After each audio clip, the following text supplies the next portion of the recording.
Искам да акцентирам на това, че съгласно договора, който сключихме в началото на месец август с фирма ВОЛ, това е фирмата, която спечели обществената поръчка за сметосъбиране. Предмет на договора е само сметосъбирането и сметоизвозването до претоварната станция, която община Свиленград закупи с цел извозване на отпадък до регионално депо Харманли и с цел спестяване на транспортните разходи за извозване на този отпадък. Сметосъбирането е организирано с съдове за смет, пластмасови кофи от 110 литра и пластмасови контейнери с 1100 кубика вместимост. Като след сключване на договора има един период за мобилизация, т.е. за поставяне и подмяна на съдовете за смет. В момента тече подмяна на съдовете за смет 110 литра, това са пластмасовите кофи. Според договора всяко домакинство еднофамилно ще получи такава кофа за смет. Контейнерите, които са 1100 литра, са предвидени за жилищните блокове, за по-големи кооперации, за обществени сгради и фирми, които генерират по-голямо количество отпадъци. Преди да сключим договор, сме направили една карта или схема на града, която схема много подробно сме разгледали според нуждите на гражданите и на фирмите, по какъв начин да организираме поставянето на съдове за смет. В момента това, което се получава като реакция, което ще бъде откоригирано, тъй като поставянето на кофи пред еднофамилни жилища е на базата на адресна регистрация. Но вие сами разбирате, че на една адресна регистрация е възможно да има и има такива случаи, където живеят 2 или 3 семейства. В момента в общината имаме получени около 150 молби от граждани, които разбира се, желаят да получат повече от един съд за битови отпадъци. Това е проблем, който ще бъде отрегулиран. В момента подготвяме писма, отговор на всички подали такива молби. Ще има комисия, която да преразгледа случаите и да доставим допълнително кофе. Така че гражданите трябва да бъдат спокойни, че всеки, който представлява едно домакинство и който генерира отпадъци за едно домакинство, ще бъде обезпечен с съд за отпадъци. Предстои поставянето на контейнерите по определените места. Разбира се, в периода на мобилизация някъде ще се наложи промяна според обстоятелствата, според количеството отпадъци, така че фирмите и гражданите трябва да бъдат спокойни, че ще търсим най-оптималния вариант, за да могат хората да генерират отпадък. Само че този процес не е едностранен, т.е. не са необходими само усилия от страна на администрацията, които разбира се ги правим като организация, като време за поставяне на съдове и извозване на отпадъци, а този процес много отговорно трябва да се отнесат и всички граждани и фирми на територията на общината, защото генерирането на отпадъците е все пак организация и съответно разделно събиране на отпадъци. Декларациите, които придружават поставянето на всеки съд за отпадъци, ние сме направили организация и сме посочили място за изхвърляне на отпадъци, които представляват биоотпадъци. Това е растителни отпадъци, отпадъци от косене на треви, на зеленчуци, на плодове. Нещо, което е характерно за нашия град. Ние сме го учили това, че сме малък град, че много голяма част от домакинствата се подпомагат ежедневието с отглеждането на зеленчуци и на плодове. Даваме се сметка, че има такъв вид отпадък, само че молбата ни е гражданите по някакъв начин да са солидарни с тази организация, която сме направили, и да бъдат така добри да извозват този тип отпадъци на определените места. А това са допълнителни площадки, които сме направили в местността Екъка, в пътя, стария път за Капитан Андреево. Има две площадки, едната е за строителни отпадъци, а другата е за биоотпадъци. Всички граждани и фирми, на които подлежи ремонт или имат строителни отпадъци, също така трябва да бъдат така добри да изхвърлят строителните отпадъци на тази площадка. Ако има отпадъци, които са извън битовете, извън биомасата, извън строителните отпадъци, защото има и такива, има сезонно почистване на домовете и на фирмите, има изхвърляне на стари мебели, на дрехи и така нататък.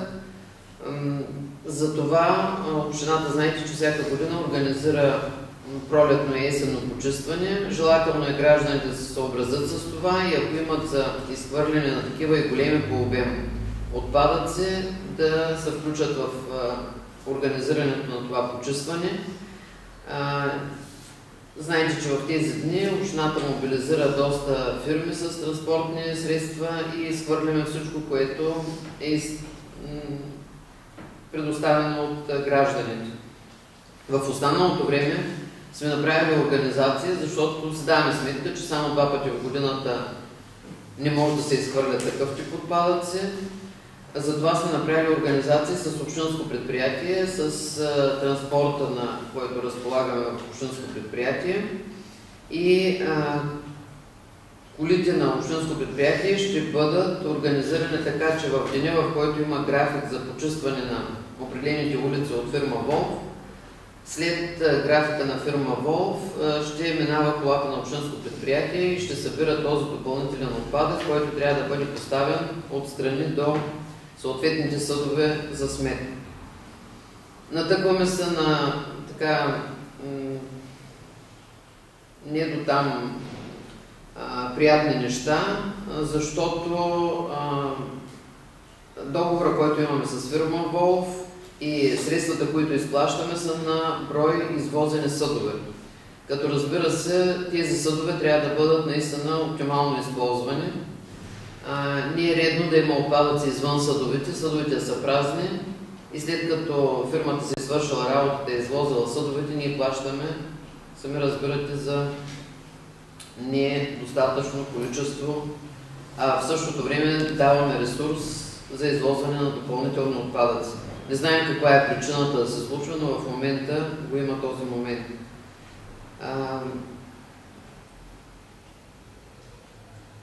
Не знам, може би трябва да ви кажа още статистика по отношение на депонирането на отпадъци, защото това е един много сериозен проблем, който може би след година-две ще стои сериозно пред Общински съвет за вземане на решение за увеличаване на такса битови отпадъци, ако ние не се организираме и наистина извозваме само битови отпадъци до регионално депо Харманли.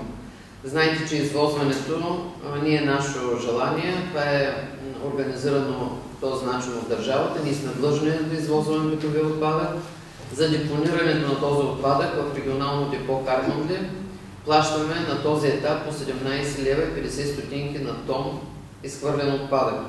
Освен тази сума 17 лева и 50 стотинки, ние изплащаме съгласно решение на Министерския съвет такси за поддържане на това депо, за разширяване на депото, регионалното депо. Всяка година има различни отчисления.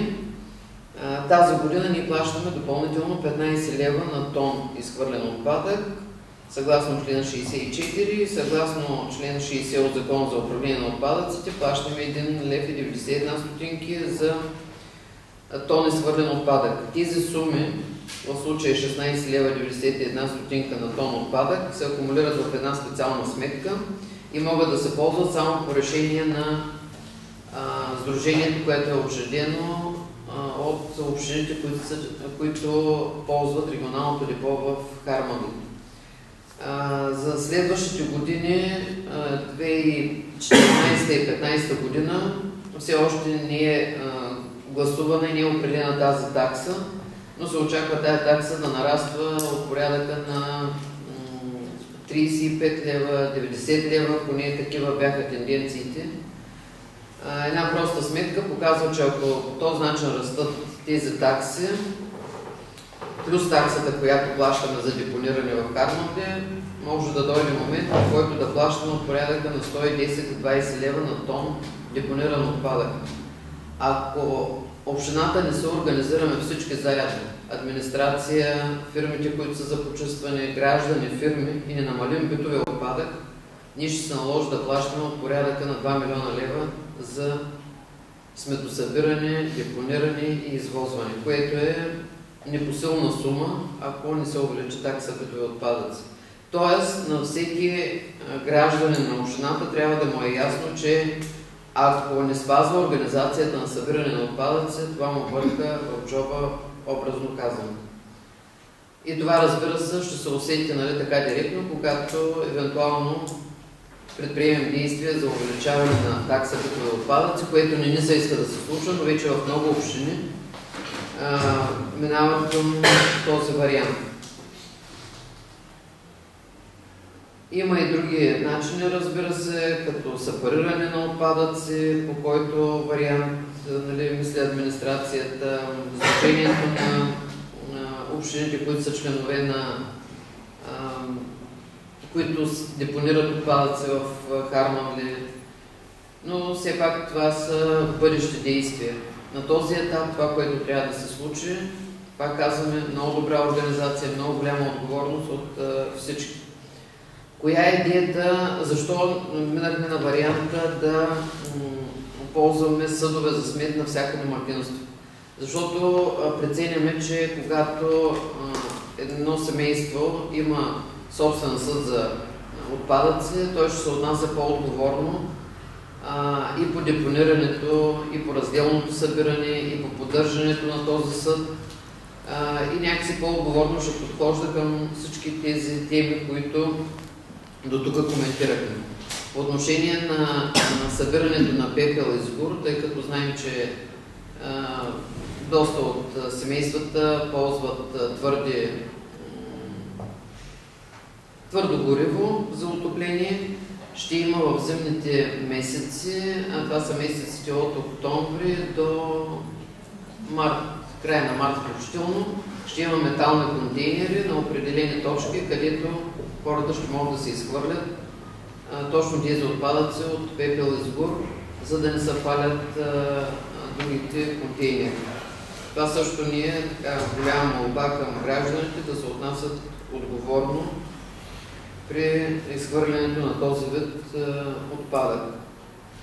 Това, което ние правим като философия, искаме да кажем на хората е по този начин, така както беше преди години, както във всяко домакинство си имаше тош, всеки да се грижи, така че това, което е в цяла Европа, където е показал опита, че един човек генерира за един ден, т.е. произвежда за един ден 1 килограм битов отпадък. Това е общо европейско, не е измислено в България, да се стремим в тези почви да има действително това, което е от бита.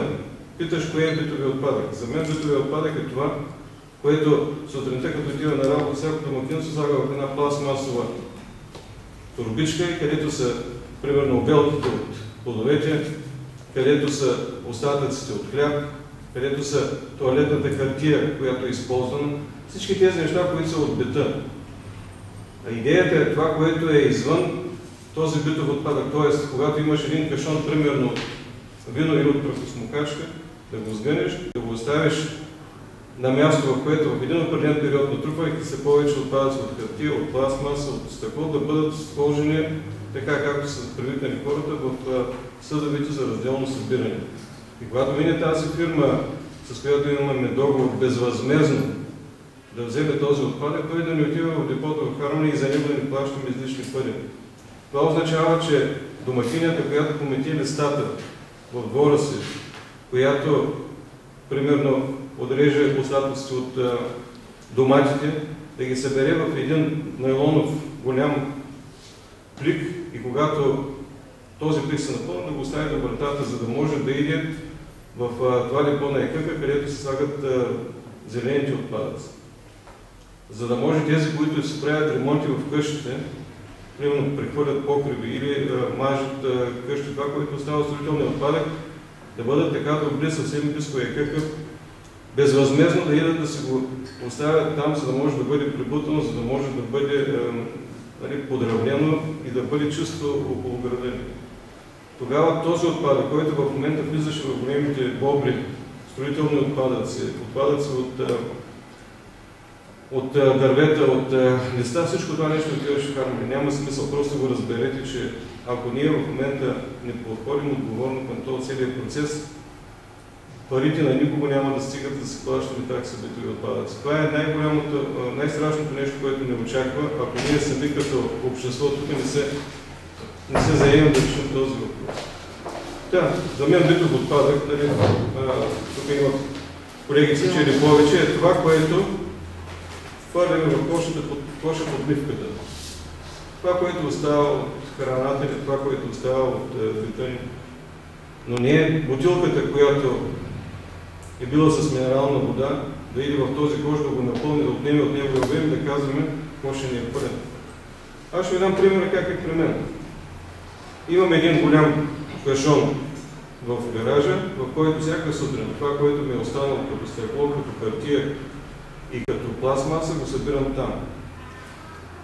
Веднъж на седмица го качвам в колата си и идвам тук отзад, където паркирам зад общината и собственоръчно изхвърлям всеки един от този отпадък в съответния кош. Никой не ме е виждал, защото го правя в време, когато не искам да го показвам. Защото смятам, че това всеки един от нас трябва да го прави, без да става като по-късно. Явно ще трябва всички да го показваме как се прави, за да могат и другите да се научат. И по този начин винаги почнем да се стига. Така трябва да бъде с всички хора.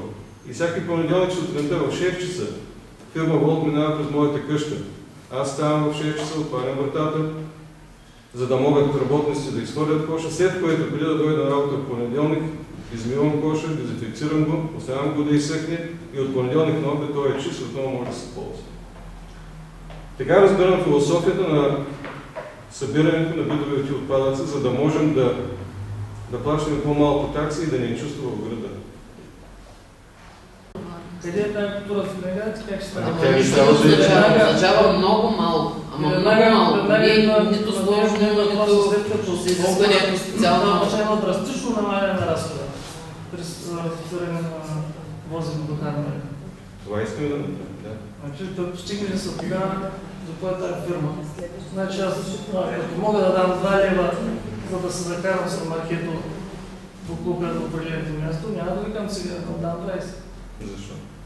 За кое? Не разбирам. Ами казвам като елементарен пример. Значи фирмата ще прибира 5 милиона и ще хвърляме разделно, ще хвърляме строителните отпадъци, ще хвърляме...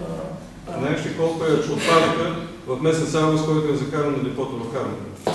Колко мисля, че е отпадъка? Значи, уточнявам пак. Всички въпроси са това, което хората коментират. Да, и аз. Те като ми кажат, аз гордо съм наясно с процеса, ориентиран съм, че скъпо и ще става още по-скъпо. Като ми кажеш бит в отпадък, от общата култура, въпреки че така. Питам за тия хора. Значи сега като излезе вестника, ще му дам да чета там да се коментира. 800 тона има закарани за месец август. 820 няколко тона. Това означава на всички тези 800 тона по тази сума, за която говорим, по 17,50 за депото и още по 16,90. Това искаме да направим. Искаме чрез тази организация всеки да се грижи за собствения кош и да мисли за това, което хвърля, защото то касае всички нас. Значи, примерът е много ясен, който даде кмета. Мога да го кажа лично аз, може да го каже и Ваня, тъй като тя е пък от случаите, които преди са били на контейнер, сега е на кофа. Много е елементарна организацията. Кметът кашон, ние в едните ники сме се го направили в къщи и сме си ги отсветили. Някакси много повече в момента генерираме отпадък от пластмаса, защото всички ползваме минерална вода, бира, безалкохолно, това всичко е пластмаса и стъкло. И съответно хартиите. Това са кутии, опаковки. Много е лесно просто да го вземеш и да го сложиш на 3 разделни места. И съответно да го изхвърлиш там, където е мястото. Тук е момента, може би да кажа, че имаме 65 точки на изхвърляне на разделно събиране, което сигурно е малко, защото ще се намерят хора да кажат, че няма. Само, че съгласно стандарта, ние сме над 25% от полагащото НСЕ. Нали, все пак има някакви стандарти в България, но не е проблем, както и кмета каза, както и на мен не ми е, нали, под носа съда за разделно събиране, но все пак да ги събереш отделно и там един път или 2 пъти седмично да ги извозваш някъде. Това автоматично не намали отпадъка в кофата на половина. Тоест всеки вторник, когато минава фирмата, преди капака не се затваряше на кофата, сега е на половина. Просто не можем да е напълно. А тия зеленчи отпадъци как става всяка попорят? Всъщност аз се гледам, пек се... Да, значи в една турбичка това го обяснихме до кофата или до контейнера. От общинско предприятие минава кола и ги събират. Защото по нашите контейнери има хора, бивши председател на Общинския съвет, над нашата улица, идват това да хвърля коренче от домати чушки долу преди това, долу някъде на училище. Така е грижа само, вътрешно не че. Така е грижа, но само около неговия край на училище, в другия край на улица. Вижте, този процес няма да се реши с един ден. То не става, трябва да мина време, за да разберат хората и всеки да го прави, защото в противен случай ще плащаме повече. По-бързо ще напълним депото в Харманли, ако всички общини не преминем към такъв дисциплиниран режим, защото в момента на последното заседание ние взехме решение да приемем отпадъци по 4000 тона на година на 2 общини, които са в Ямболския регион, на Тунджа и на Стралджа, защото санкциите, ако не са прави такова депониране в регионално депо, са ужасни. И всеки ще бъде принуден, така както ние сме принудени в момента, да возим до Харманли. Може би не е най-доброто решение за депониране на отпадъци, изобщо за обезвреждане, за справяне с това проблем, но това е държавно решение. Ние сме длъжни да се съобразим с него. И понеже тези такси, както стана дума, ще растат с годините, сега е момента всеки от нас да се обърне сериозно към този проблем и да мисли как да направи така, че да сложи в кофата по-малко отпадъци. Въпреки че не е задължение на общинското предприятие да извозва тези зелени отпадъци. Въпреки че не е задължение. Всеки от хората трябва да иде на това депо, за което казваме в ПКК, и там да изхвърли това, което ме от двора останало. Правим го с общинското предприятие, пак за част от тези пари, които събираме като такса битови отпадъци, защото знаем, че има хора и възрастни, които не могат да си го позволят, които трябва да платят допълнително и знаем, че на всички е трудно в този период да отделят допълнително пари, за това го правим. Но трябва да има някакво сериозно отношение за това, че в тази кофа, която е вкъщи, не можеш да слагаш вари или тухли, защото по този начин караш някой друг да плаща заради теб. Че когато си направил този ремонт, просто с едно ремаркенце ще идиш до ЕКК, няма да ходиш, както беше щатно строително сметище на гарата, съвсем близо е, на 2-3 км. И не се изисква плащане за това, въпреки че трябва за строително отпадъци да се събират отделни такси. Просто всичко, което го правим е в интерес на хората, това трябва да ви е ясно.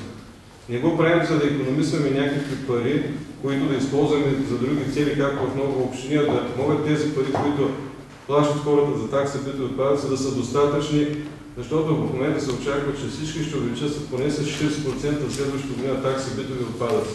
Всички общини. Ние имаме възможност да я запазим. Затова сме седнали тук и искаме да обясним чрез вас на хората, че всичко това се е за нас.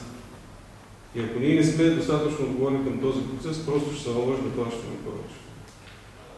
Аз искам да кажа само в връзка с сумите, които събираме, облогът от такса битови отпадъци, т.е. което се дължи от физически лица и от фирмите, е 867 382 лева за 2013 година. т.е. за годината. Имаме добори от стари години. Но представете си, него трябва да плащаме 2 милиона. Колко трябва да се завиши таксата? Трябва 3 пъти да се вдигне, защото тия 2 милиона те не могат да се съберат на 100%. Те се съберат по 80 от тях. И затова, според мен, наистина проблема в вдигането е най-лесният. Общинският съвет решава, както кмета каза, че в други общини ще се дига с 40-50%. Единственият начин е да се извозва по-малко доходи, да се плаща по-малко. Представете си, 867 хиляди имаме блок. Ако трябва да се платят милиона половина, къде отиваме? Да, просто не е страшно, защото даже и бавите, къде че не са вдигнали са още, няма плащане. За този въпрос, който имаше за... За купените съдове, значи освен, че има... А за тия бавите значи има такива граждани, които са получили в миналите години пак от общината съдове. Има от тях, които са закупили. На тези, на които са закупили гражданите, ще бъдат поставени кофи. Но няма да бъдат извозвани и това, което е било, и това, което ще се постави. Защото, както стана ясно, ние плащаме в момента по обществената поръчка на брой по 87 стотинки на вдигане на всеки един кош в домакинство. И не може някой да смята, че като има един кош, който си е купил, общината ще му сложи още един кош, защото така се полага, и ще му вдигат двата коша. Този кош, който той си е купил, иска да си го пази, ще си го събере. Няма да мисли така. Значи ние ясно казваме, обществената поръчка е направена така, че да се плаща на единица свършена работа. Единица свършена работа е един път на седмицата или там както е по график, но всяко едно домакинство да бъде извозен един кош или 2 коша, ако са 2 домакинства, или 3 коша, ако са 3 домакинства. Но не за това, че си имал един кош, сега ти слагат друг и ти ще пълнеш двата коша и някой ще ги дига. Няма такъв филм, просто това е абсурдно. В тази връзка само да добавя, че всички кошове, които сега слагаме, ще бъдат номерирани. Ще бъде направен регистър по адрес, т.е. на номер 3 отговаря този адрес. И точно тези кофи ще бъдат обект на изхвърляне от фирмата, които са с номери, които фигурират в регистъра. Това е направено с цел да можем да се контролираме плащането. Защото сме преценили, че едно домакинство е нормално да ползва един съд. В момента реакцията е не ми стига. Преди да са го ползвали още, преди да са го пробвали, предварителната реакция не ми стига. Как прецени, че не ти стига? Също другия момент е, че старите пластмасовите кофи, металните кофи, които са, ще бъдат изхвърлени еднократно след поставяне на новите. Тоест, ако има в момента отпадък. Така че хората трябва да го знаят, това предупредени са, някои продължават да се изхвърлят в старите, държат ги паралелно с новите кофи. Еднократно ще се изхвърлят от фирмата, но не повече. След това могат да се организират сами изхвърлянето. Другия момент е, примерно, да не ми се цапа кофата, ще изхвърлям в близкия контейнер. Това е също проблем, защото хората, пък, които изхвърлят в контейнер, в един момент няма да имат наистина място. Само защото съседните жилища, къщи, се изхвърлят отпадъка в контейнера, а си имат една чиста кофа, прибрана в къща. Това също не е редно. Защото пък в един момент хората, които живеят в този жилищен блок, и има вече такива случаи, струпват отвън отпадъците и няма как да се извозват. Нека всеки да бъде така добър, да се ползва съда. Ние все пак сме преценили, много време сме го мислили, много време сме правили тази организация и сме преценили, че за всички тези съдове трябва да стигат. С малки корекции, които може да се наложи да направим. Но философията да се пазя чист коша вкъщи или пък да го ползвам, имаше варианти за жито, за грозде и така нататък, пък да изхвърлям в общия, не е редно. Друг голям проблем са фирмите, магазините, търговските обекти. Много пъти сме говорили, те са също много голям генератор на хартиени отпадъци, кашони, кутии. Изхвърлят си ги в контейнера, защото така им е по-лесно. Просто трябва да ги нагънат. И ако не им се отива там на 20 или 30 метра до точката за разделно събиране, да ги оставят до контейнера, ще бъдат, но да не пълнят контейнера. Знаете ли на главната улица как магазините как процедират с кашоните, които остават от тяхната търговия? Снимали ли сте веднъж? Всяка сутрин в 6 часа и следва в 10 часа минава кола на общинското предприятие и събира гашонки, които те оставят на входа на магазина. При положение, че най-нормалното е, когато извършваш такава дейност, тази хартия или тази пластмаса да я сложиш в съдовете за разделно събиране. Всеки един магазин, минете сега в 10 часа, като излезете от тук и вижте как пред всеки един магазин са извадени от съответните там продавачки магазинерки, кашонки са оставени на входа на магазина. Всичко това също са разходи, при положение, че е съвсем нормално и не изисква някакъв особен труд да се нагъни кашона и да сложи в съд, който има в двете страни на главата.